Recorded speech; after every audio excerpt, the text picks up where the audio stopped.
to make decisions on your own as a student and to evaluate whatever information you're learning to see what's the most important.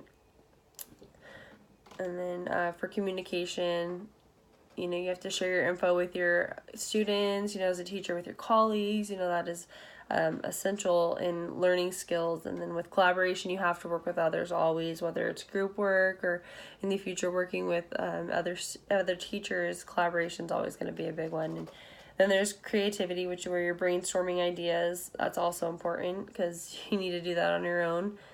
And then we also learned about differentiated instruction.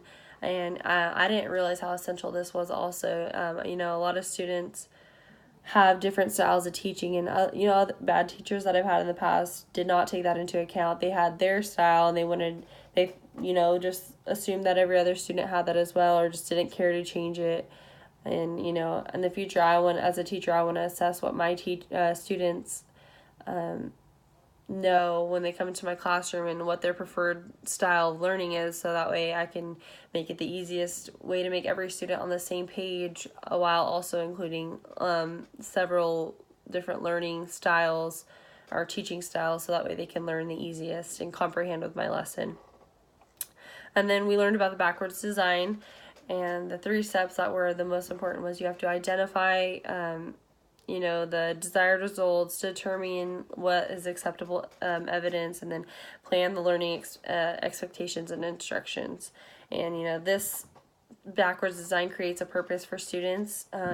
It gives them the objectives for the lesson, what they need to learn, what they need to accomplish, what goal they have to achieve. I think that's essential because I think every class should be planned out accordingly, and every single class, each student should be reaching for a goal to accomplish.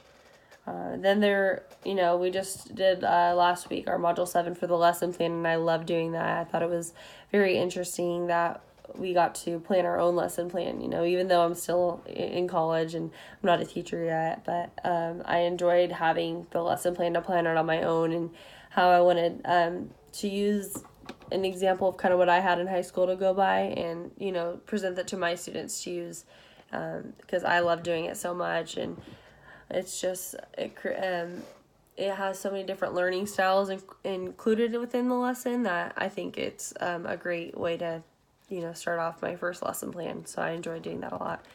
And for our final, we got to create our